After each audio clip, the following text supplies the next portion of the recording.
Yeah, indoor was a little tough for him. You know, we came back, I think, just putting some pressure on himself to go to African games and go to, qualify for the Olympics and all that for his country, some country stuff, putting some pressure on him, but he seems a little more free. And we got into outdoor, and I think getting second in indoor nationals was a big confidence boost for him. And then coming back, start's been better, and once he's able to open up and get into his, 40 to 100 range, he's pretty elite. So just really focused on getting a start there, and then he just had a great meet this weekend and ran well in the 4x1 as well. Held him at the 200 just because he had that big effort on 990 in the 100 and didn't want to chance anything, and I knew it was getting really windy, and I just called it good and made sure he was healthy. So he's running really well, great guy, easy to work with, one of those really good ones to have on your team. So you keep part of these dive into the rough, first vision, also about how you realize how do you like your special glasses or something? Do you for these guys? Well, we just continue to get these guys that kind of need some just development in the weight room. Really, they don't have the facilities in Ghana to lift weights and train the way we do here, and I think that's why they come here. And then you're able to have a whole fall with them, just develop their strength, develop their power. And they're already pretty good technically, and then it just kind of molds everything together. And we've been able to get him and Deborah. Obviously ran well too, school record, so she's from Ghana as well. So we've just been able to kind of get a good reputation in that country and get some people out of there that have really developed well for us and run well here at WT. But overall, a great meet. I think our multis really set the tone. I think Coach Gibson had them ready to roll Thursday morning. You see them, Brooke and her media team, posting stuff about them all day, PRing.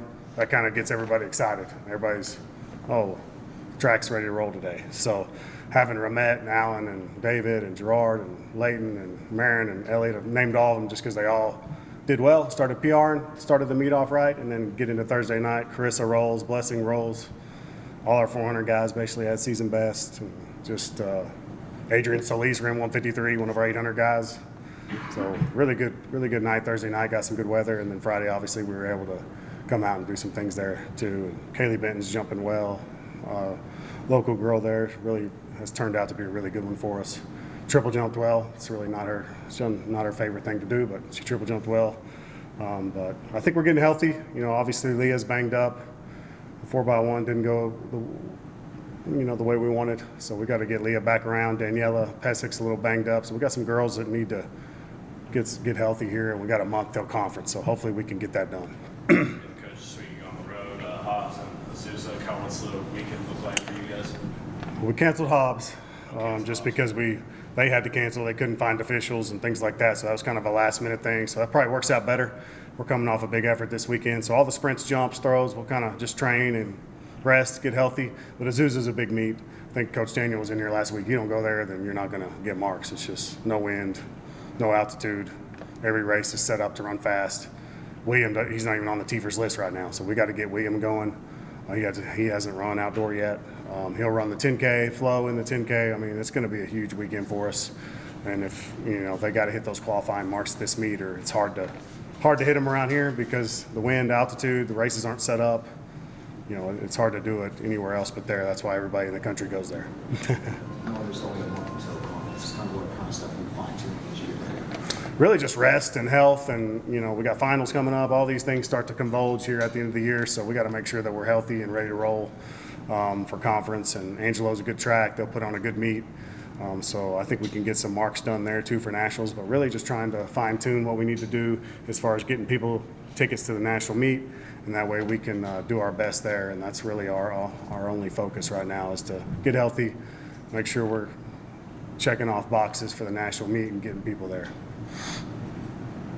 So all of your buffs sprinters, the element sprinters, either improved their mark or ran exactly what their personal best was.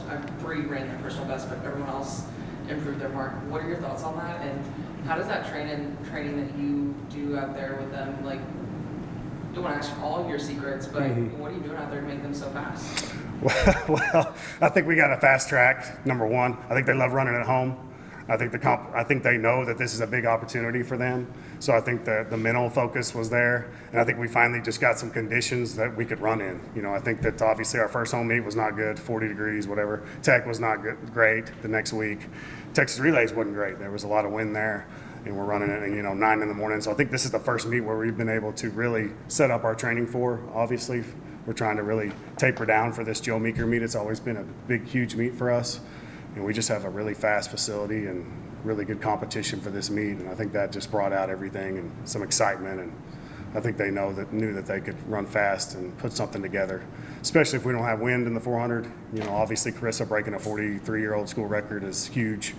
You know, we just didn't, Thursday night was perfect. And I finally made the right decisions on meet and pushing the meet up, and thank goodness we weren't out there Saturday. So I think those were big things, and they know it's just time to roll when we're at home. And UCCS and NMJC and all these other teams that we bring in, Lubbock Christian, it just helps the meet, run well, and everybody has some competition to run against too. So You touched on the 4x1 and the men's 4x1 last year broke the Division II record. Are you guys looking to break your own record that you broke last year, a 12-year-old record? Well, we're trying to. I think we got to get healthy. We got to get James Dodsey on there. He's coming around getting healthy, but I mean that was pretty much a perfect race last year that we ran, and it's hard to duplicate that. And obviously Joseph Manu ran 10:02 unattached here, so we had him on there last year. We just had some really good people on there last year, but I think we have Jerry Jackba healthy, ran 10:2. We have Isaac obviously, and we just got to find that mix there with the first and third legs. But I think Jeremiah Lazon really ran well on there for us, and he ran 10:3 and 20.7 in the 200. So Jeremiah's coming around. He didn't have the indoor season he wanted either, but I think this weekend gave a lot of our kids some confidence, and hopefully we can build upon that. And we'll have another home meet coming up in a couple weeks.